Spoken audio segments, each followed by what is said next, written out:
geldiğiniz için programımıza. Hükümetle başlayalım isterseniz. Şimdi hükümette kuruldu. Beklentileriniz nelerdir? İlk önce hangi icraatlar yapılmalı? Evet, öncelikle tabii uzun bir süreçtir devam eden. Gerek kamuoyunda, gerek vatandaşın, sokaktaki vatandaşın, gerek yerel yönetimlerde olsun. Herkesin dillendirdiği hükümet krizinin sonlanma noktasına gelmesi ve bir hükümetin kurulması ülkemiz demokrasisi açısından önemli. Tabii bu süreci gelene kadar bu kadar sürenin boşa harcamamasını arzulardık ama maalesef bunu yaratamadık. Oysa her siyasetin, her siyasetçinin gibi her partinin de dillendirdiği aslında arzulanan 2018 yılının Ocak ayında 2018 iradesinin hükümete de yansıyabilecek bir boyutta bir süreci yaşayabilmemizdir.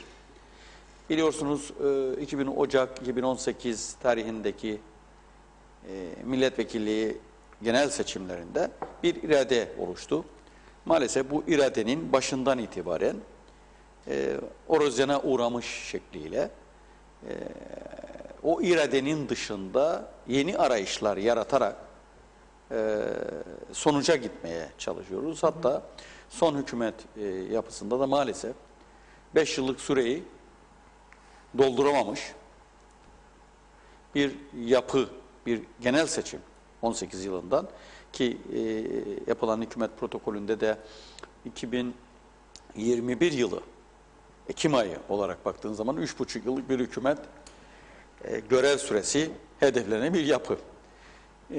3 hükümet önce dörtlü, ondan sonra iradeye göre Ulusal Birlik Partisi ve Demokrat Parti'nin yapması gerekenin bir koalisyon süreciyle geçen süreç ve şu anda da hiç iradenin dışında olmayan, yani iradeyle bağdaşmayan bir üçlü hükümet oluşumu da karşı karşıya kaldık. Aslında eğer irade Cumhuriyetçi Türk Partisi ile Ulusal Birlik Partisi'nin veya Ulusal Birlik Cumhuriyetçi Türk Partisi'nin iradesi oluşturacağı bir hükümet modeli, irade bunu emrediyordu. Ama Cumhuriyetçi Türk Partisi ben muhalefet görevi üstlenirim dediğine göre Halkın Partisi ile Ulusal Birlik Partisi'nin hükümet, sürdürülebilir bir hükümet yapısının devamı yapılması, halkın iradesine olan tercihi şekliyle oluşması gerekirdi. Biz bunu başaramadık.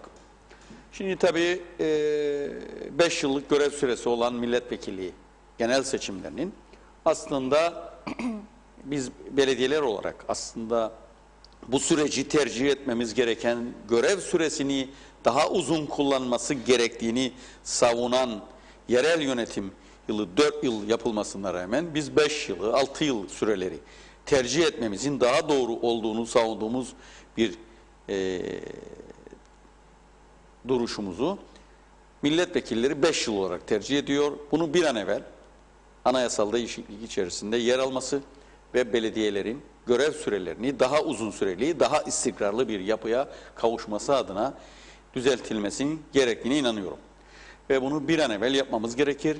Dünyada olduğu gibi çoğu ülkelerde yerel yönetim süreleri milletvekili seçimlerinden her zaman bir üstündedir. Bizde terstir.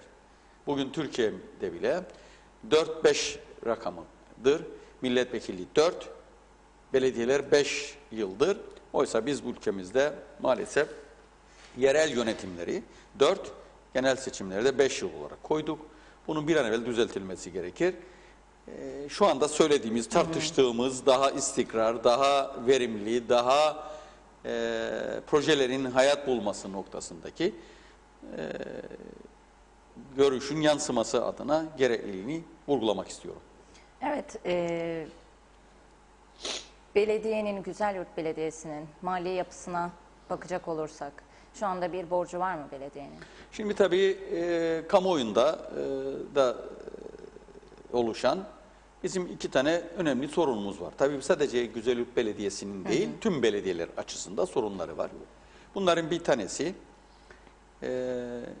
içme suları ile ilgili geçmişten bugüne kadar geçen bir problem olan su motorları ödenekleriyle ilgili bir sıkıntımız var. Bir ikinci sıkıntımız da arıtma tesisinin işletilmesiyle ilgili Avrupa Birliği süreciyle oluşan ve o günkü oluşumda bizim üzerimize kalan enerji giderleriyle ilgili kısmındaki yaşadığımız olumsuz sorunlardır. Biz tabii bu konuda her ikisiyle ilgili uzlaşı, her ikisiyle ilgili çözüm odaklı bugün değil, 20 yıl var bu görevde olan bir kişi olarak her dönemde tartıştığımız, her dönemde talep ettiğimiz bu sorunun çözülmesine yönelik yerel yönetim, merkezi yönetim noktasındaki çözüme maalesef ulaşamadığımız bir noktadayız. Bunun çözülmesi, mutlak yapılması halinde belediyenin, bizim Güzelyurt Belediyesi'nin böyle bir sorunla mali açıdan, yükümlülükleri açısından bir sıkıntısı yoktur. Tabii kendi kendine yeterli, ekonomik anlamdaki Güzelyurt Belediyesi'nin bulunduğu konum itibariyle gelirlerine baktığınız zaman da ülke milli gelirinin de payına baktığınız zaman da görebildiğiniz en sıkıntılı bölgelerden birini olmasına rağmen biz belediye olarak kendi yapımıza uygun olarak sürdürülebilir bir belediyeciliği yapabilme noktasında olduğunu söyleyebiliyorum. Personel yapısında büyük bir şişme yaratmadık bu dönem içerisinde. Bunun yanında gerekli tasarruf tedbirleri ile bunu götürmeye çalışıyoruz. Ama geldiğimiz bugünkü noktada ülkemizde yaşanan ekonomik sıkıntıların yansımasını da mutlak surede 2020 yılında gerek belediye, Güzelyurt Belediyesi olarak gerekse tüm belediyelerimiz olarak yaşayabileceğimizi söyleyebiliyorum. Evet, peki şimdi mali yapıdan konu açılmışken şunu sorayım. 2021 bütçe öngörüleri nasıl belediye olarak? Şimdi tabii yaptığımız şu anda hükümetin kurulmaması ve hükümetin geç oluşturulması noktasında yeni hükümet programı ile birlikte meclise taşınacak bütçedeki yapı bizim için çok önemli. Biliyorsunuz 2020 yılı pandemi nedeniyle yerel gelirlerimizi istediğimiz noktaya hükümet adına ulaşılmamış bir pozisyondadır. Bunu 2021 bütçesinde mevcut yapıya paralel oluşacak. Yani ülkemizdeki gelir yapısında büyük bir artış, yerel gelirlerimizdeki büyük bir artışın söz konusu olmayacağını hedeflendiği duyumlarını alıyoruz. Bu da 2020 yılındaki devletten gelen yerel gelirdeki payın herhangi bir değişikliğe uğramayacağı noktasındaki bir duyumla karşı karşıyayız. Tabii buna bağlı olarak da yerel yönetimlerin öz kaynaklarındaki artışın ülkemizdeki yaşadığımız bu ekonomik sıkıntıların içerisinde yerel gelirlerimizin kendi öz kaynaklarımızdan oluşturacağımız gelirlerde de buna bağlı bir artış yaratamazsak personel giderlerimizde oluşturacağımız hayat pahalılığı yükünün belediyelerde bütçe oluşturulmasında sıkıntılı bir sürece gireceğini söyleyebiliyorum. Evet, şimdi bütçe gerçi her şey çok zorda. Özellikle içinden geçirmekte olan bu süreçte pandeminin etkileri de çok ağır. Şey sormak istiyorum, bir ara elektrik kesilmişti, tartışmalar olmuştu. Evet. Belediyenin borcu var denmişti KıPTEK tarafından yapılan açıklamada. Ama ne oldu, son durum nedir? Şimdi biraz önce ifade ettiğim genel itibariyle şeyde zaten belirttiğim bizim belediye olarak Güzelyurt Belediyesi'nin 2 tane önemli sorunu var KıPTEK ile ilgili. Tabii KıPTEK bizim taraf olarak bir boyutumuz değil. Bizim KıPTEK değil. Su motorlarıyla ilgili su dairesi, kanalizasyonla ilgili talebimiz de İçişleri Bakanı'na bağlı Maliye Bakanlığı'nın ödeneğinden yararlanabilme noktasındadır. İçişleri Bakanlığı'nın ödenekleri arasında arıtma testlerine olan katkının Güzelyurt Belediyesi'ne, sadece Güzelyurt Belediyesi'ne için talebimiz değil, kanalizasyon sistemi olan her belediyemize bu katkının nüfusu oranında ve harcaması oranında paylaşımı hedefliyoruz. Zaten bu gerçekleşmiş olsa bizim kanalizasyonla ilgili bir sorunumuz olmayacak. Sadece Lefkoşa Belediyesi'ne yönelik kanalizasyon desteği yapılıyor. Bu da Girne, Mausa ve Güzelyurt için bir sıkıntı oluşturmaktadır. Zaten dolarımızın ve hayat dolarlarının yükselmesi, dövizdeki artışlar bizim bunun altından kalkanmama noktasına oluşturulmuştur. Örneğin Mausa Belediye'mizin işletme ile ilgili yükümlülüklerini yerine getiremiyor, imkan ve olanakla elektriklerini ödeyebiliyor. Girne Belediyesi'nin elektrikle ilgili kendi işletmesini kendi yapıyor. İşletmenin genel maliyetleri üzerindeki şehrin sorunları içerisinde yaptığı bu hizmetin karşılığında enerji ile ilgili sıkıntıları oluşuyor. Güzelyurt Belediyesi'nde işletme ile ilgili herhangi bir yükümlülükten veya bir borcumuz söz konusu olmuyor. Çünkü yabancı bir şirketle, işletmeye yapılan şirketle sözleşmemiz var. Onu ödüyoruz. Elektrikle oluşan o farkın desteğini istiyoruz. Şu anda maliyet açısından da aslında kırsalda maliyetlerimiz çok yüksek. Bizim arıtma tesisimizin şu andaki işletme maliyeti 3 milyon civarında olurken toplayabileceğimiz en yüksek rakam 600 bin TL'nin üzerine çıkma şansımız yok. Bu da büyük bir farktır. Evet. Bunun doğal olarak buna Güzelyurt Belediyesi'nin çevre ile ilgili çok önemli olan kanalizasyon işletmesi yapan her girişim belediyemize devletin destek yapma zorunluluğu olması gerekir. Bu da Çevre Bakanlığı'nın, İçişleri Bakanlığı'nın muhtesindedir. Zaten 51-95 sayılı yasamız bunu söylüyor zaten. Bu gibi alanlarda yapılacak yatırımlarda desteklenmesi isteniyor. Eğer bizim arıtma tesisimiz olmamış olsaydı herhangi bir 3 milyonluk bir bütçemizde bir giderimiz olmayacaktı. 600 bin lira düştüğünüz zaman bu da tutuyor 2 milyon 400 bin lira bir tasarrufumuz olacaktı. Ama insanımız gerek çevre açısından, gerek kullandığımız su açısından, gerekse maliyet açısından vatandaşlarımızın bu sorunla boğuşmasına neden olacaktı. Düşünün Güzelyurt merkezde veya Bostancı'da kanalizasyon sistemi var. Eğer bu olmasaydı insanlar her gün vidanjör talebi olacaktı veya çevrenin kirlenmesi adına su kaynaklarımızın kirlenmesine vesile olacaktık. Bugün Güzelyurt aküferinin kirlenmesi demek, bu aküferden beslenen her kesimin, her bölgenin de etkilenmesine neden olacaktı ki bu genel bir sorun olduğu için bunun desteklenmesi gerekir. Bunun örnekleri dış ülkelerde var. Türkiye yine örneğini ortaya koyabiliyorum. Örneğin Türkiye'de kanalizasyon işletme giderlerinin, enerji giderlerinin %50'sini devlet karşılar veya tümünü karşılar gibi veya işletmenin bu kadarını devlet karşılar gibi kurallarla bunu almamız gerekir. Aksi halde ikinci alternatif vatandaşa daha fazla yük vermektir. Kırsal kesimde veya merkezden daha geliri daha düşük bölgedeki yaşayan insanların daha pahalı yaşamasına vesile olmamız söz konusu olacaktır. Bu da idari anlamda, idari mekanizmalar anlamında ele alınması, dikkate alınması gereken konudur. Bu da büyük sorumluluk bu konuda İçişleri Bakanlığı ve Çevre Bakanlığı'dır. Su ile ilgili ise esas ana noktamızda su konusundaki konumuzda zaten şu anda su işlerine, su dairesine bu konuda işletmelerle ilgili büyük oranda etkileyecek, oluşturulan tüzükle oluşturacak yeni bir pozisyona giriyor. Dün yönetim kurulumuz, Birlik Yönetim Kurulu olarak aldığımız karar doğrultusunda ücretlerle ilgili düzenlemenin ertelenmesini istiyoruz. Tüm belediyeler adına, aksi halde belediyeler su ücretlerine ile ilgili su dairesine ödediği ödeneğin talep edilmesi halinde belediyelerin çoğunun çok sıkıntılar içerisinde olacağını söyleyebiliyorum.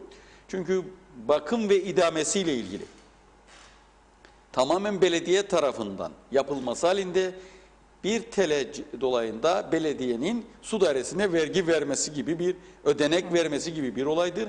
Bu da doğal olarak su ücretlerine o beldede 1 TL'nin yükselmesi anlamına geleceğini söyleyeyim. Vatandaşa da yansıyacak. Evet, yani bu da aslında olmuyor. zincirleme olarak. Çünkü bu yasalar yapılırken tüm ada genelindeki Türkiye'den gelen suyun her noktaya ulaşılması üzerine kurulan bir projeydi. Maalesef bir projeyi sonlandıramadık, tamamlayamadık. Bazı bölgelerimize Türkiye'den gelen su ile arıtılmış suyun musluktan akınmasına vesile olurken bazı bölgelerimize veremedik. Buna bağlı olarak geçen süreç içerisinde yaşadığımız 2020'deki boruda meydana gelen arızan neticesi olarak sıkıntılar yaşadık ve yerel kaynakları devreye koyduk. Bu yerel kaynakları koyarken de biliyorsunuz bazı noktalarda da yetişemedik ve örneğin Lefkoşa'da veya Mausa'da insanımız sıkıntıya düştü. Büyük meblağlar ödeyerek tankerlerle evlerine su getirdiğini söyleyebiliyoruz. Demektir ki bir an evvel arıtılmış suyun her noktaya ulaşılması gerekir. Ülke genelinde maliyetleri standartlaştırmamız gerekir. Her beldenin fiyatlarını kullanan beldenin veya kullanan vatandaşın da her noktadaki vatandaşa bunu karşılığını ödeme talebi olması gerekir. Yalnız şunu da vurgulamamız gerekir. Biz kırsaldaki yapıyı daha canlı tutabilmek için merkezdeki trafik yakışını daha da yükseltmemek açısından kırsaldan merkezlere göçün önlenmemesi açısından belki de su fiyatlarında kırsal bölgedeki beldelerde veya köylerimizde ve mahallelerimizde daha ucuz tarifeli suların insanların evine taşınması ve hizmetin taşınması gerekir ki Yapılabilir mi peki bu? Tabii bu da dediğim gibi tek elden yönetme şekliyle sağlanabilir. Zaten amaç bunun üzerine kurulmuştur. Çünkü bunun yanında tarım suyunun kullanılması da söz konusudur. Mevcut kuyularımızı rezerv olarak kullanmamız gerekir. Su gerçekten önümüzdeki yüzyılların kuraksal iklimlere boğuşabilme durumunda olabiliriz. Onun için bu gibi tedbirleri iyi planlamamız gerekir, iyi yönetmemiz gerekir. Bu bağlamda Kıbrıs Türk Belediyeler Birliği yönetimiyle birlikte veya tüm başkanlarımızla birlikte ilgili bakanlıklarla istişare yapıp bu sorunları çözmemiz gerekir. Ama ne yazık ki uzun yıllar aynı sorunları konuşa bir boy kat etmediğimizi görüyoruz. Bugün yazdığımız yazıları bundan 10 yıl önce de yazdığımız yazılarla eşdeğer olduğunu görüyoruz. Bu da sonuç odaklı, çözüm odaklı fikirlerle ortak noktada buluşamıyoruz. Belediyelerin güçlü kılınmasını yaratmamız gerekir. Eğer bunu yaratamazsak günlük bu gibi televizyon ekranında aynı konuları söyleyerek belki bir süre sonra bizi de dinlemeyecek bir pozisyona girmiş olacağız. Evet, şimdi destek dedik. Devletin desteğine ihtiyaç olunan bölümlerden de bahsettik ama pandemi döneminde destek değil, aksine %25'lik bir kesinti, 25'ti değil mi? Yani evet, 25. Bir kesinti yapılmıştı. O nasıl etkiledi ve şu an o kesinti devam ediyor mu? Hayır, o zaten belli dönemdedir. Onu mevcut hükümet, zaten geçmiş hükümet olarak koyarız. Bununla ilgili karşılığını ödemiştir. Tabii bizim için önemli olan, dediğim gibi belediyelerin genel itibariyle 2 tane önemli ayağı var gelirlerin. Bir tanesi toplanan ülke genelindeki vergilerin payıdır. Yani devlet 100 TL topluyorsa bunun 9.25'lik kısmı şeye giriyor. Belediyelerin payı olarak oluyor. Şimdi bunu nasıl yapacağız? Önemli olan yerel gelirlerimizi yükseltmemiz gerekir. Bu payın yüksek olması için. Bu da nedir? Devletin toplamış olduğu vergileri daha çabuk toplaması, daha fazla yerel gelirlerle ilgili vergileri takip etmesi. Çünkü bunun kontrol yapısı tamamen devletin elinde. Bir ikinci gelirimiz de bizim yerel cari gelirlerimizdir. Yerel yani nelerdir bunun içerisinde? Emlak vergisidir, temizlik vergisidir, sudan toplanan kaynaklardır, kanalizasyon vergisidir, sağlık vergisidir, eş yeridir, iş yeri bulundurmadır, meslek vergisi gibi diğer vergilerle toplama kabiliyetine göre, o bölgedeki yaşama koşullarına göre oluşturduğu gelirlerdir. Bunları da ülke geneline baktığınız zaman belli bölgelerde, belli kentlerde farklı farklı da özel gelirleri var. Mesela Değirmenlik Belediyesi'nin havaalanı, İskele Belediyesi'nin petroldan ülkeye girerken, liman olan yerlerde liman ve turizm testlerinin olduğu bölgeler gibi, Güzelürt bölgesi ürettiği narenciye gibi doğal gelirlerden elde ettiği gelirlere uygun olarak bir yapılamamız var ve bu da nüfus yapısı ile orantılıdır. Oysa devlet ilgili anayasa veya ilgili yasalarımız bize diyor ki her 10 yılda bir sayım yapılacak. Yani güncellenecek. Oysa biz hala daha bunu çözememişiz. Biliyorsun son 10 yıl önce yapılan nüfus sayımı bir daha evlere kapatmadan yapacağız dedik. Maalesef bunu sonlandıramamışız. Aslında bugün bizim tartışacağımız veya istatistik birimimizin bize nüfusları açıklaması gerekir. Güzelürt bölgesindeki ilçesinin tek belediyesi olan Güzelürt Belediyesi'nin bugün itibariyle ne kadar nüfusu olduğunu ilan etmesi gerekir. Her yerleşim yerini ilan etmesi gerekir ve bu gelecek olan paydan da aylık tahsilatlar şekliyle almasını sağlamamız gerekir. Bunu yapamıyoruz. Doğal olarak bu dağılım doğru bir orantılı bir şekilde olmuyor ve sağlıklı değildir. Yani diyoruz ki şu andaki bu say eşitlik ilkesinin veya hizmet alanlarına göre veya şeyine göre doğru olarak paylaşımı değildir. Eğer nüfusunuz fazlaysa, oradaki getirdiği ülfise fazla olmasına rağmen eğer bu sayım olmazsa buradan kayıba neden olursunuz. 10 yıl boyunca zaten kayıba uğradın. Aslında bu sürenin daralması gerekir. Her yıl ilan edilmesi gerekir. Bu da yasalarla bir an evvel bunu tamamlamamız gerekir. Yıllık sayımlarımızı, nüfus sayımlarımızı Aralık ayının işte 20 bugünlerinde ilan etmemiz gerekir. Maalesef bunu yapamıyoruz. İşte belediyeler açısından, kayıplar açısından ve sorunlara çözebilmek ve denetleyici konumda olan meclisler ve halklar tarafından, halkımız tarafından denetlenemez bir pozisyona asılıyor. Şimdi eğer bir mazareti kolay. Benim nüfusum 50 bindir. Ben 40 bin nüfusunun kaynağını alıyorum. Doğal olarak ben bu hizmeti götüremiyorum. Hemen mazaret. Veya benim şu gelirim yok. Onun için ben toplayamıyorum gibi mazaretlerle maalesef ülkemizde günümüzü yeğliyoruz, günümüzü geçiriyoruz ve aynı konuların etrafında da dönüyoruz. Evet. Şimdi bizim için bekleyen bu yapı içerisinde gelirlerimiz belli. Gelirlerimizi toplayabileceğimiz ki standart bir belediyecilik açısından ana nokta şuna bakılması gerekir. Yerel gelirlerden gelen payla yerel gelirlerimizin belediyenin kendinin topladığı payın birbirine eşit olmasını hedeflememiz gerekir. Yani baktığınız zaman da bunu ülke genelinde görüyorsunuz. Yani devletten gelen payla belediyelerin topladığı payın ülke genelinde baktığınız zaman eşit olduğunu %50 veya 45-55 oranında bir gelirimiz var. Demek ki biz bu geliri doğru orantılı bir şekilde nüfuslarımıza ki birinci nokta nüfustur.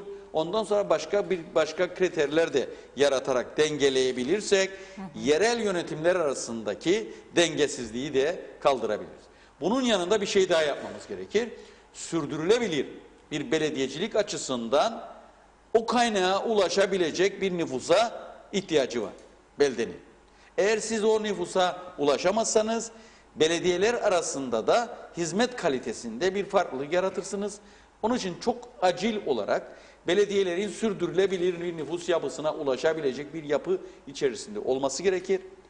Kaynaklarımızı düzenli olarak paylaşımı da ülke genelinde yapabilecek ve eşitlik veya dengeyi koruyabilecek bir düzenlemeye ihtiyaç var. Bunun kararını verecek olan şu anda kurulan hükümetin hemen karar vermesi gerekir. Belediyelerle ilgili politikalarını, belediyelerle ilgili hedeflerini ortaya koymalıyız. Şimdi bakıyoruz, hazırlanan protokolde maalesef belediyeler reformu veya belediyelerle ilgili sadece bir konu gündeme alındı. Bu da dendi ki Mausa, Yeniboğaziçi, İskele, Emirnamesi ele alınacak. Aslında O görev ilgili belediyelerindir.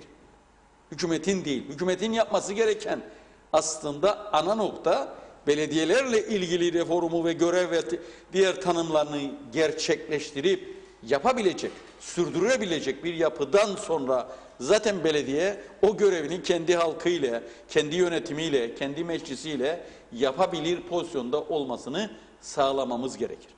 Önceliği yanlış yere verdiler diyebiliriz yani o zaman. İzlediğimiz politika yani yerel yönetim felsefesinin dışında. Şimdi biz 2021'de bizi belediyeleri bekleyen sorunlar. Evet. Mali açıdan. Esasında bizim bugün konumuzun ana başlığı bunun üzerine yoğunlaştırmamız gerekir ve şunu ifade etmemiz gerekir. Yerel gelirlerimiz artmıyor, personel giderlerimiz artıyor. Buna bağlı olarak yerel yönetimlerimizin kendi gelirleriyle yatırım yapabilecek bir pozisyondan uzaklaşıyor. Bu da vatandaşımızın veya hedeflediği, belediye başkanlarının hedeflediği yatırımları veya seçime girerken söz verdiği hedeflerine ulaşamamasının bir nedeniyle karşı karşıya kalacağız. Süremiz kısa dedik. Gelir kaynaklarımızla ilgili akışın azaldığını söylüyoruz. Devlet yaşadığımız bir pandemi süreci var. Bir reforma ihtiyacımız var. Bu reformla şunu yapabilmeliyiz. Belediyelerin Güney komşumuz bunu yapıyor. Yani Rum tarafı şu anda şunu gerçekleştiriyor.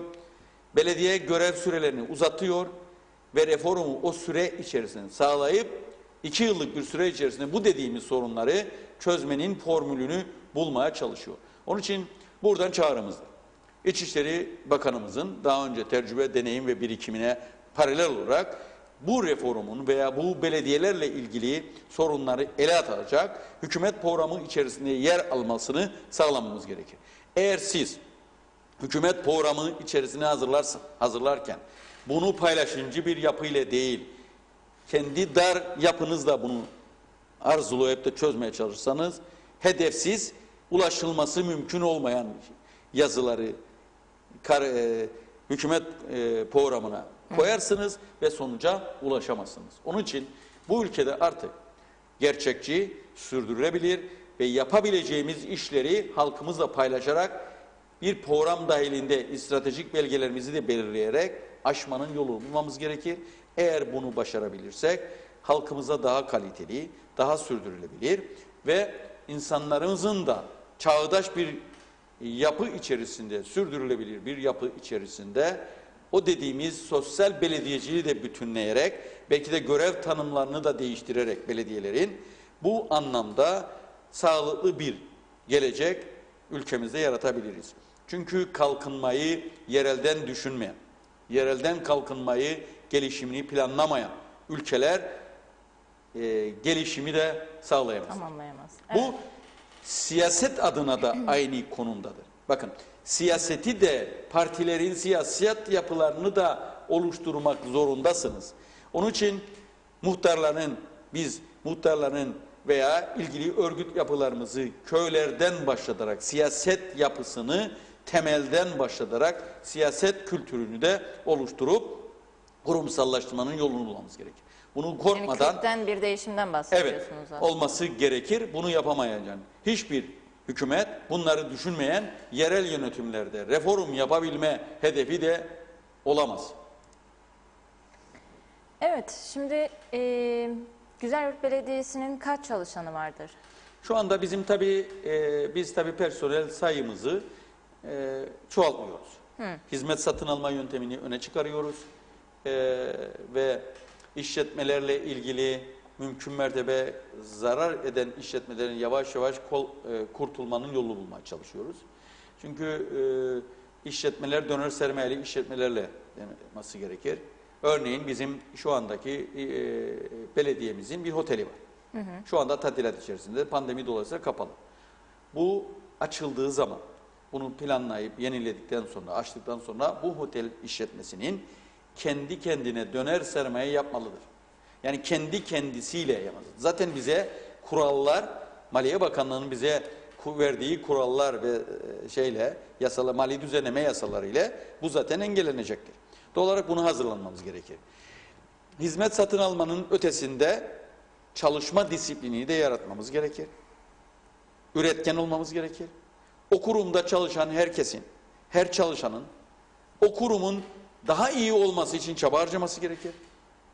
Biz yöneticiler de doğru yönetmek, o kaynağı, o mali açısından düzenli sağlayabilmek için kendi kaynaklarımızı da doğru kullanmamızı sağlamamız gerekir. Eğer doğru kullanamazsak bu beldelerin hizmet kalitesinde istediğimiz noktaya gidemeyiz bu koşullarda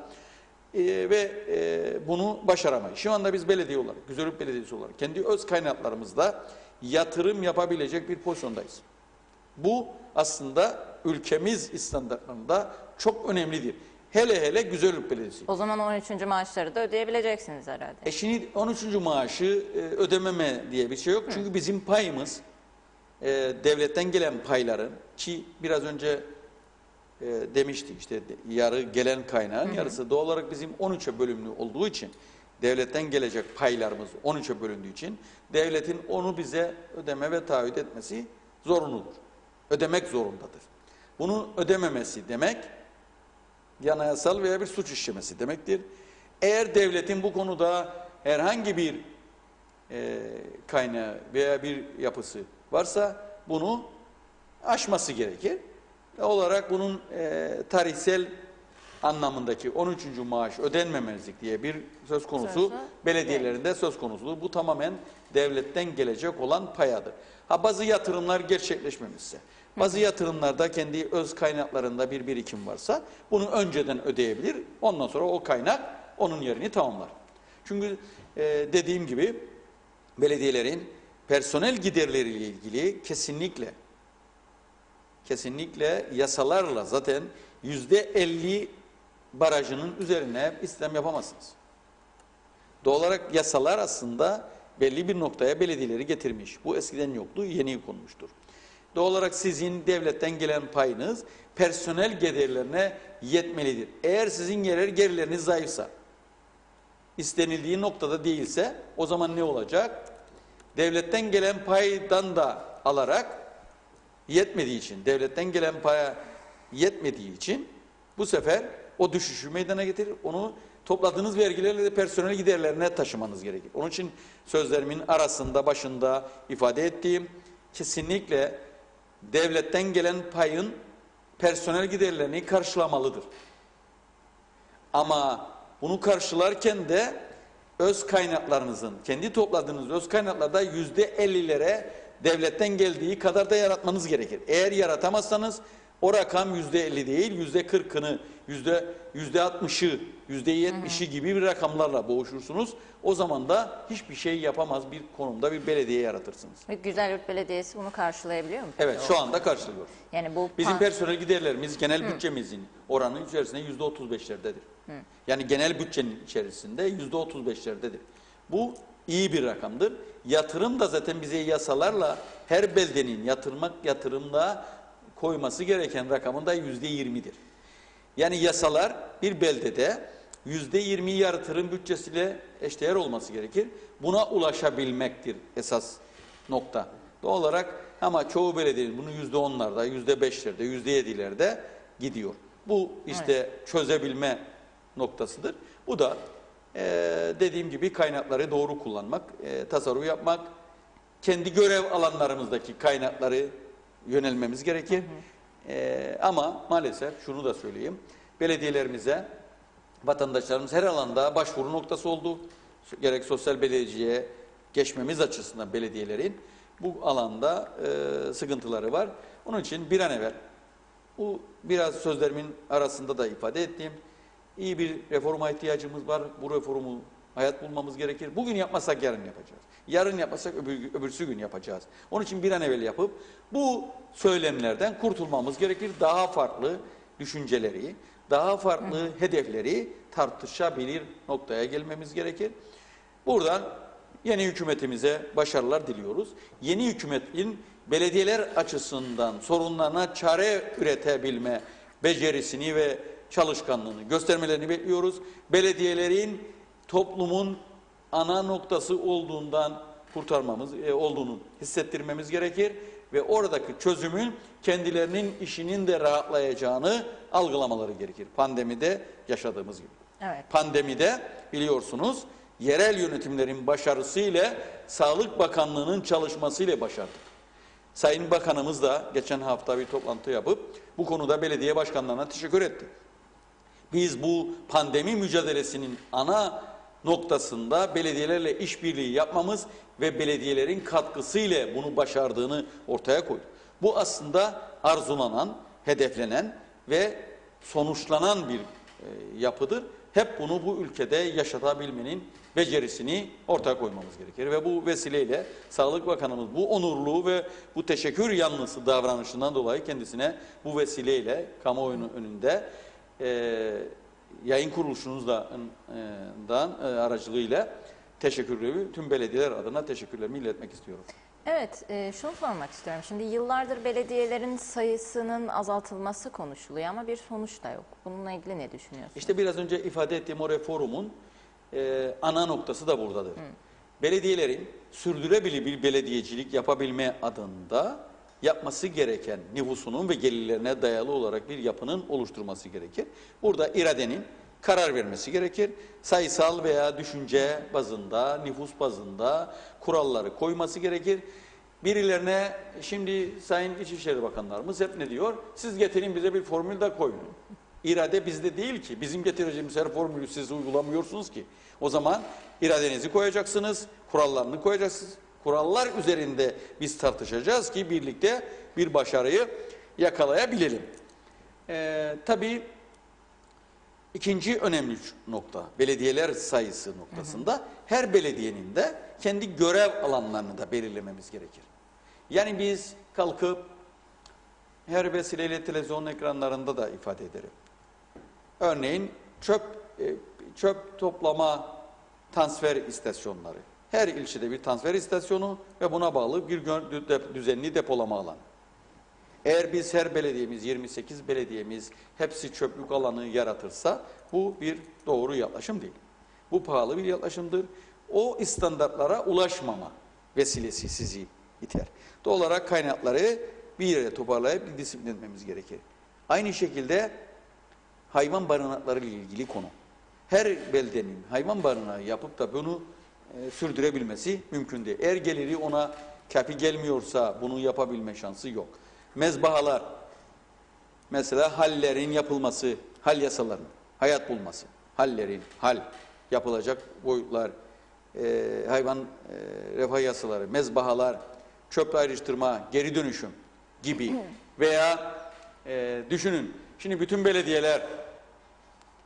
belediyelerin birleşip güneş panellerinden yararlanma oluşturması. Ne kadar doğru bir yaklaşım. Bunu becermeliyiz, bunu başarmalıyız. Bunu başarabilmenin yolu da gerek merkezi hükümet, yerel yönetimin birlikte yasalarla bunu örtüştürmemizle oluşabilir. Çünkü maliyet ortamı bizi noktaya getirebilir.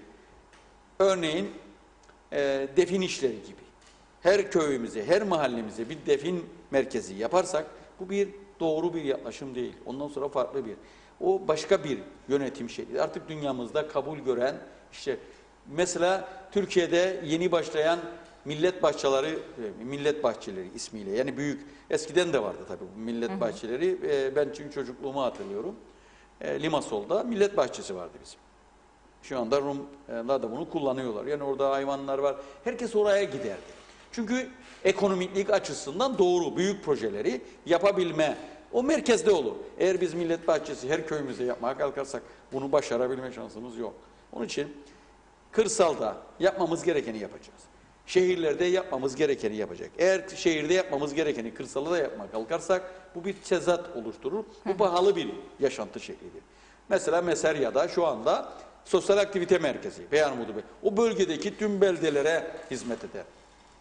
Eğer Güzelyurt'ta bir tane kültür merkezi veya üniversitelerin var diye. Eğer her köye biz kültür merkezi yapabilme noktasında gücümüz yok, paramız yok, sürdürebilirimiz yok, enerjisini ödeyemez duruma geliriz. Hep bunlar birbirini tetikleyen, hep bunlar birbirini çözüm odaklı yaratabileceğimiz unsurlar olarak görebiliyoruz. Evet, şimdi programın sonuna doğru da yaklaşıyoruz. Birkaç dakikamız kaldı, o yüzden konudan konuya atlayacağım. Biraz hızlandırmak açısından narenciye değinecek olursak son olarak. Narenciye işçilerinin gelmesiyle ilgili bir problem yaşanmıştı geçtiğimiz günlerde de karantina ücretleriyle ilgili. Gelmezlerse nasıl bir... Şu anda zaten geliş başladı. Başladı. İlgili kontraktörlerin. Tabii bu bir Çözüldü tabii yani problem. devlet burada ya teşviklerle destekleyecek ya da bu işi üreticilerin eğer gelir yapıları da kazançlı bir ortamdaysa buna destek vermesi gerekir. Narenci üreticileri demektir yoktu ki bizim paramız dedi aslında ama. bizim bunu aşmamız gerekir. Yani biz narenciden ne kadar teşvik, nasıl teşvik? Ücretlendirme polisi, sanayide kullanma, geri dönüşüm.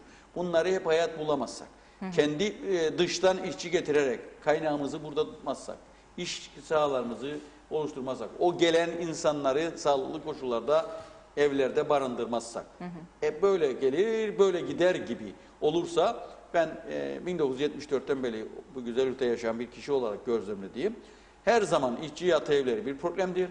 Sağlık koşullarından uzaktır. Büyük manşetler, büyük ekranlarda, yazılı basında hep gündem olmuş. İnsan sağlığı tehdit eden boyutta bir. Geçen yıl pandemi içerisinde önce geldikleri için pandemi süreci içerisinde işçilerimizle ilgili bir sıkıntımız olmadı. Bu bir şanstır. Ama bu şans tekrardan şimdi gelecek olan vakaların geldiği bölgeden o vakaları ülkeye karantinasız, denetimsiz, sağlıklı koşulları yaratmadan devam edersek olası bir sıkıntıda altından kalkamayız bir pozisyona geliriz ve mebali daha zor koşullar içerisinde girme noktamız olur. Onun için bu konuda narenciye kesim ekiplerinin sağlık koşulları, karantina koşullarını nasıl yerine getireceğiz?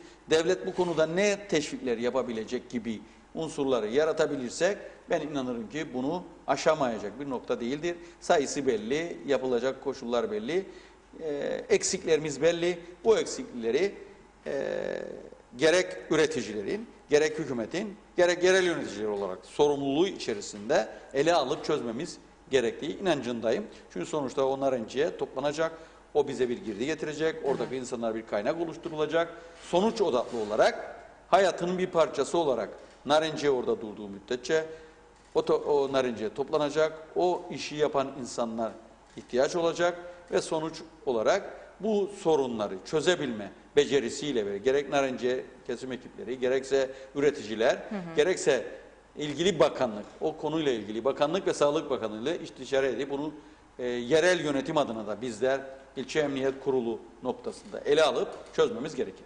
Evet, şimdi programın başında da aslında konuşmuştuk bu mali yapıyı ele alırken belediyenin borcu var mı yok mu arasında elektrik konusunu, ama şunu sormak istiyorum. Şimdi size bağlı köylerde muhtarlar tarafından ödenmiş olmasına rağmen elektrik borcu gözükmekte. Bunun sorumlusu hangi makamdır? Şimdi ve ne yapılmalıdır muhtarların bu zaten noktada? bu konuyla ilgili bir şeyi yok. Şimdi biliyorsunuz yalnız şu, biliyorsunuz 2008 yılında köyler belediyelere bağlanırken muhtarların üzerinde olan su motorları muhtarlıkların üzerindeydi. O duruyor. Ama bunun hükümet bu konuda muhtarlıktan değil, belediyeden talep ediliyor. Aslında bunu çözmek işte o sözlerimin arasında ifade ettiğim noktadır. Diğer sulama birlikleriyle ilgili sorun gündeminizde herhalde düşündünüz. Sulama ile ilgili her sulama birliği bir birliktir. Bunun başında da kaymakamlık var. Kaymakam denetleyici pozisyonda olan kurumdur. Kaymakamlık bunu yıllık bütçelerini var, onun giderlerini de bir şekilde çözer.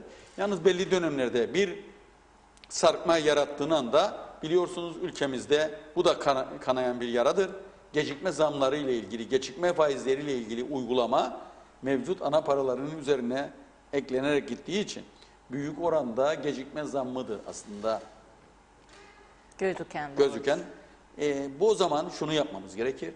Gecikme zamları ile ilgili bir yasası veya bir çalışma yapılmamız gerekir. Kullanan öder prensibini yapmadan aşmamız gerekir. Ve bunu uzlaşı kültürü ve hakları da helal gelmedi. Çünkü biz yerel yönetimler olarak Kıptek'ten de ilgili kurumdan da taleplerimiz var. Biz de diyoruz ki siz bir şey yapıyorsunuz burada. Bir vatandaş bir işletme bir iş yaptığı zaman onun vergisi var. Siz de onun vergisini vereceksiniz diyoruz. Alanlarımızı kullanıyorsunuz, kazıyorsunuz, sulıyorsunuz, sokak ışıkları ile ilgili gelirlerimizi aldınız, sokak ışıklarını, aydınlatmaları doğru yapacaksınız. Sokak ışıklarını, insanları aydınlatmayı yerlerine getireceksiniz. Bunun da sorumluluğu var. Doğal olarak bir bütündür. Onun için özerk bir yapısı yoktur Kıpteyn. Devletin bir kurumudur. Belediyeleri de özerk bir yapısı, yerel özellik olmasına rağmen İçişleri Bakanlığı'na bağlı kurumlardır. Doğal olarak merkezi yapının buraya devreye girip bunun çözüm odaklı yasalarla, düzenlemelerle bunu aşmamız gerekir. Belediyeleri güçlü kıldığınız müddetçe, yerel yönetimleri güçlü kıldığınız müddetçe bu sorunları bir daha yaşayamaz pozisyonda olabileceğimizi söylemek istiyorum. Evet, çok teşekkür ederiz. Süremizin sonuna geldik, hatta açtık bile. Tekrardan bizleri kırmayıp geldiğiniz için teşekkür ederiz Mahmut Bey. Ben teşekkür ederim ve iyi yayınlar diliyorum sizlere. Sevgili izleyenler, Gün Ortası programının bugünlük de sonuna geldik. Pazartesi günü yine aynı saatte görüşünceye dek şimdilik hoşça kalın.